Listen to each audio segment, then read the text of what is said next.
So staff turnover. So mistake number one, looking at your existing staff, lack of retention strategy. Biggest issue that I see in a lot of business plans, there isn't a retention strategy. Very few, and it sometimes surprises me when a staff member leaves, the directors are often shocked. If you're shocked that a person's leaving, you don't have awareness in your business. And what I mean by that is that there are a number of warning signs that you can look out for.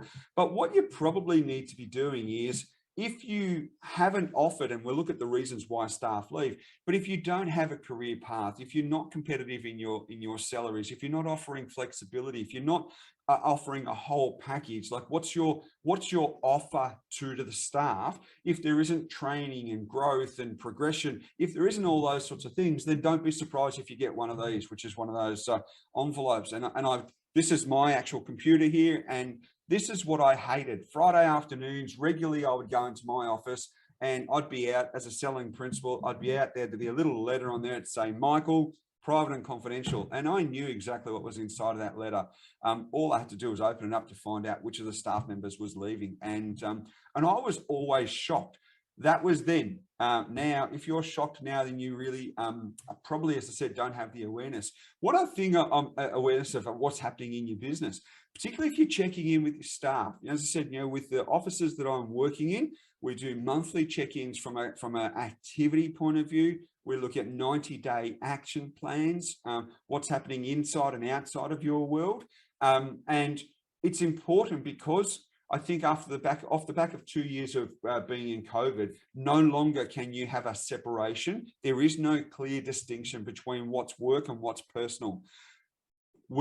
Unfortunately, we've lost that little that blend. So if a staff member wants to be able to do something externally in their world, and it might be, and I'm using the example here, I'm training at the moment for this bike ride and have been for a little while. And so I want to make sure that I'm sitting with the staff. I'm saying, in the next 90-day action plan, what's going on in your world that's going to impact your work, and how can we be involved in that one? So for example, I'm just using it as an example. If you've got a staff member that's training for something like this, and I'm just using this as simply as an example to give you some thought process. If you have a staff member, you might say to them, okay, well, you can come in a little bit later in the day and then leave a little bit later in the afternoon, but then make up some time later in the evening, because if you want to go and do some rides, for example, then we're happy to do that. And that's about having that flexibility, but also having the awareness and being able to work with your teams. So here are a couple of the questions in through to here that you just want to have a look at. Do you have staff turnover? High staff turnover. If you're in a small community or a small town, are you known for an office that had staff turnover or high staff turnover? Now, when I had my office in Richmond in Melbourne, which was just down from the MCG, sadly, in the early stages of my business, before I started to understand property management, I was very much known as a high staff turnover office. So people would come along and they just didn't last. And they didn't last because my property management department was very dysfunctional. I didn't understand it. I didn't invest in it. We had a department manager who probably wasn't the best person. We didn't know that. And myself and my business partner were just out selling as many properties as we possibly could, putting them into the top of the funnel, and then they were just falling out the bottom of the funnel. Exactly the same thing with staff. The one thing that I did know, though, was it used to absolutely irk me at the amount of money that I would pay in recruitment fees, because I wasn't an attractive office. And these are all the things that I have learned by mistakes. I wasn't an attractive office. So therefore, I had to generally pay more, and I had to go through recruitment agencies. So, it wouldn't be uncommon for me to be paying a $10,000, $15,000 fee to bring somebody on, pay them more than they should be paid for them to last a year, only for me to repeat that mistake. In 2010, and this is, I had my business for about 13, 14 years. In 2010, I started to really focus on property management. And that's when we really looked at what is it that we're offering. And we became more in tune with the staff. I sat and I focused on the staff. I moved sales to the side and really focused on PM. So one of the things that I really understood then was it was costing me a bucket load to keep and retain my staff. I didn't have a staff retention strategy, but now I go back into offices and I say, do you have any sort of formal structure, even an informal structure? How are you retaining your staff? Here are a couple of the points that I want to just touch on. Is your office a good place to work in? Now, I go to some offices as a consultant, and it's like going into a wake. It's like working in a morgue. It really is a very ordinary place. Someone rocks up at 9:15 and they're yelled on or yelled upon, or they're looked down upon. If they leave at 4:45, they're cutting out early. Those are the sorts of things. That's the sort of language that we don't want to have. What's the work week like? Is there a blend? More and more. I've just spoke with a lady who's been out on mat leave for 2 years. She's just returned to the industry, and she rang me. She said, I'm going for a new job. I've done a temp job. What should I be really looking for? So at the moment, blend. You've got a young family. Have a look at maybe doing a 3 and 2, 3 days in the office, 2 days from home. So when she went back to the principal, she said, this is what I'm going to look for: 3 days in the office and 2 days from home. I'm going to do longer days in the office, but when I'm at home, I'm going to probably do 8, 9, 10 hours, but it might be stretched from 6 in the morning until 10 at night. I really want to be able to spend the time with the kids there. That's that office workplace flexibility. Have a look at your staff induction and your onboarding. Do you have onboarding? When I'm in offices, there's a questionnaire that I ask when I'm doing consulting and health checks. There's a questionnaire that I ask around your initial onboarding and induction. And I ask the staff to write how long was the first induction. In many instances, it's less than an hour.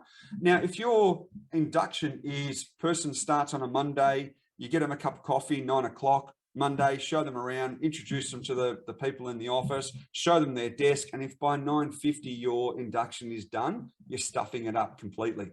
There is a whole program, and as I said, I'm going to share that with you. There's a whole structure around making sure that the staff are onboarded really well. One of the first things that I make sure is if we've got a brand new staff member showing up, that they don't have the previous staff members' cards and they're crossing that out. The email, the signature on the email must be set up originally. Set up their profile. Have all of the appointments. Have all of the staff meetings, and have the 6-month induction program already laid out. Have their performance reviews already set up inside of their calendar. So when you're going through and you're sitting down with the staff and say, in 6 months' time, we're going to be doing an induction, and here is the date, it's already sitting in there. And so what it does is it shows that, one, you're organized, but you've taken the care to bring them on. Have a morning tea, introduce them to the team. Make sure that everyone knows that they're starting. Nothing worse than going into an office. And again, I see this as a consultant.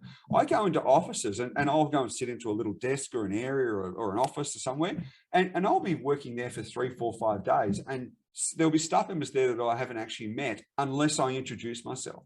No one ever walks me around and doing an induction saying, this is Michael, this is what he's here to do. It sets the bad culture. So if someone's inside of your office, make sure they're introduced, make sure that people know who they are. And there's an office that there was an interview that I did last year, I think it was, maybe even the year before. Rebecca Berry out of Bell Real Estate in St Kilda.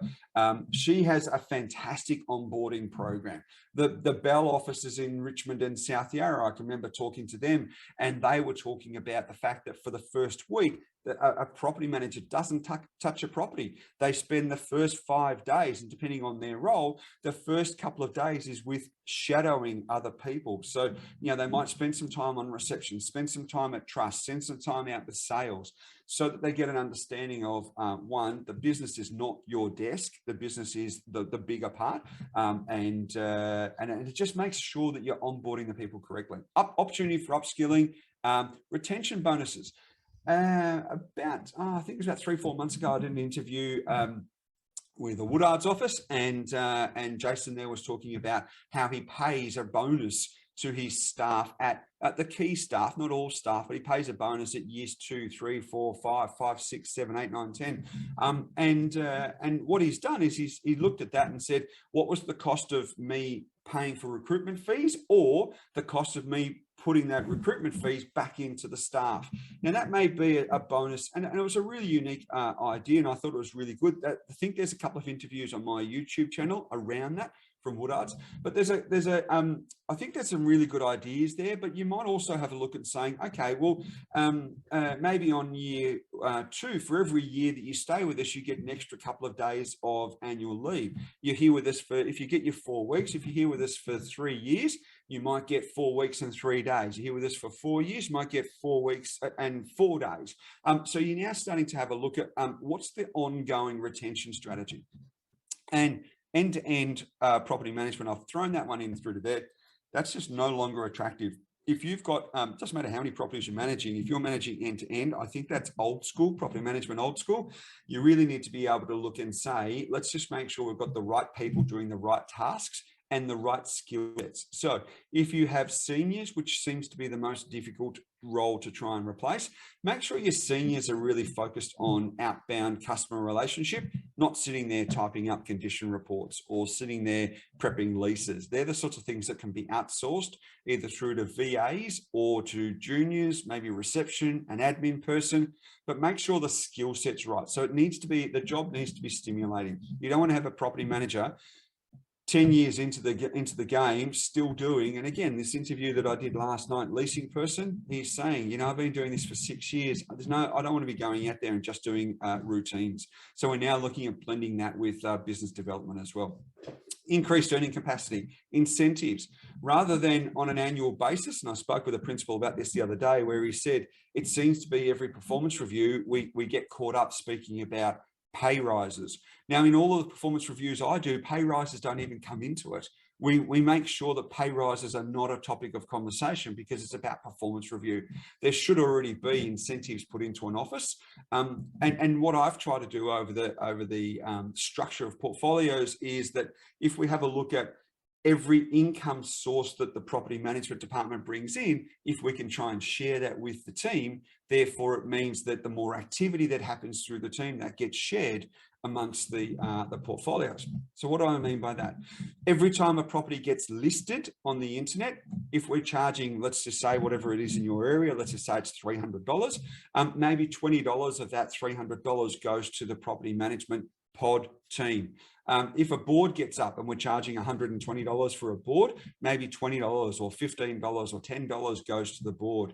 So if there's activities that are occurring that are income generating, then what the staff can do is they can almost dictate their own income on a monthly basis. So they have a base salary plus their incentives, and that generally stops people asking for higher salaries on a regular basis. Okay, business plan strategy, business direction. Make sure you're open with the business direction. Sit down, have planning days. I regularly make sure we've got planning days, structured exit interviews.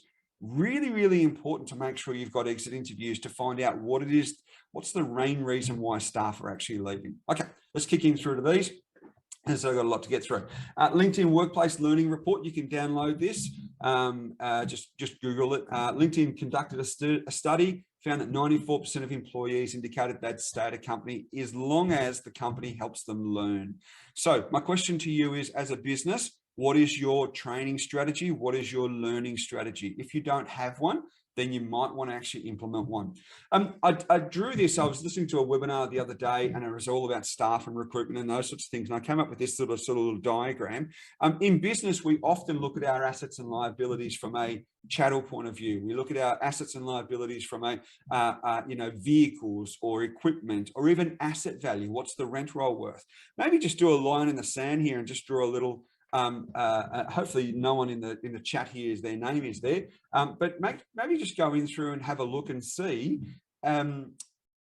where does this person sit. Now, of course, you're not going to share this with anybody, but if you've got these assets on the left-hand column, then you want to make sure that you're and growing them, you're looking after them, and you're probably developing them. With the liabilities, one of the things, and I hear this often, it's a little bit crude, which is, the right members on the bus and in the right seats. I've heard that many, many times. I'm not necessarily sure if I like that analogy. So I've come up with this little assets and liabilities structure. So if you've got Jeremy and Taylor on the side over here, what you're probably going to have a look at is there might be some performance management structures in here. You might be looking to performance manage them out of the business, because the longer you keep Jeremy and Taylor into the business, the more it's going to impact the people on the other side. So maybe just do a little bit of a line in the sand. Where do people sit? And how do they How are they contributing through to your business? If we go back through to Seek and we have a look at some of the reasons why people move, the top 4 reasons why people move their career, move their jobs. Number 1, career progression. Number 2, more money. Now, often what happens is when someone comes to you and says, I'm looking to change jobs, the first thing that we throw at them is money. It doesn't necessarily make sense. And a staff member will often come to you and say, I've been offered X dollars from someone down the road. Generally, what happens when that happens with me, I then say to them, no problems. I appreciate the fact that you've been here with me for so long. When do you want to finish up?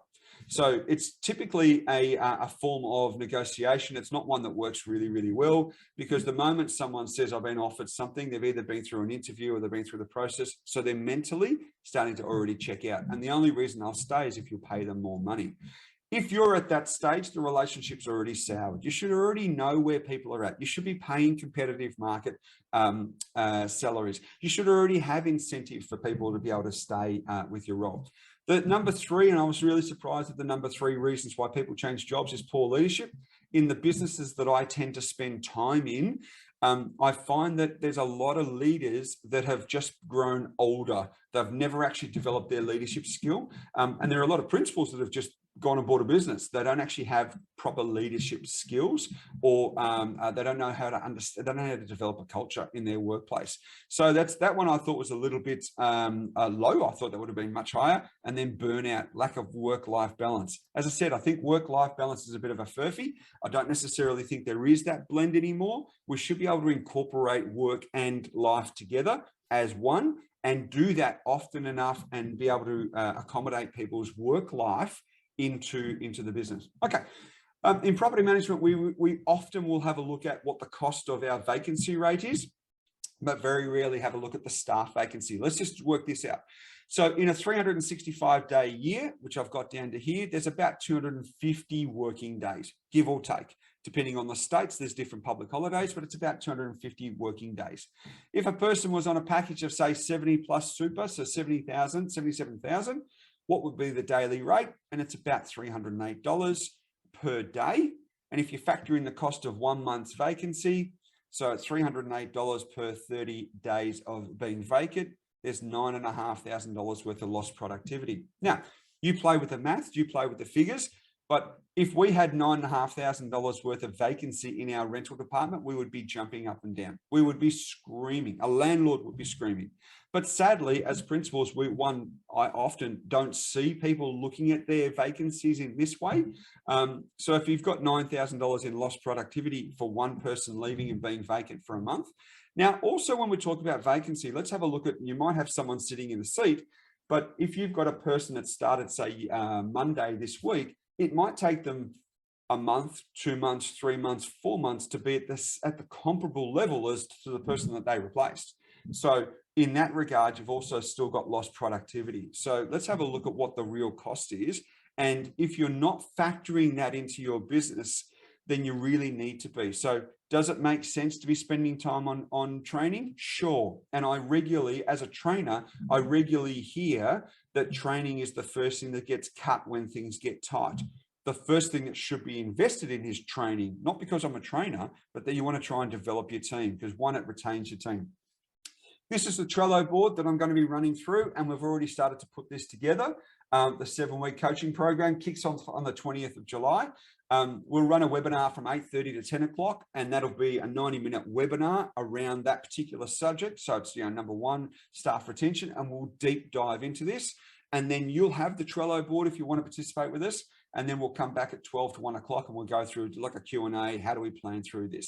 So I've got the 7-week Trello board already working through, and I am a mad Trello person. Rate your business. Where are you at with the staff retention? So we'll keep going in through to here. So put yourself in as a 0 through to 10. Where do you rate?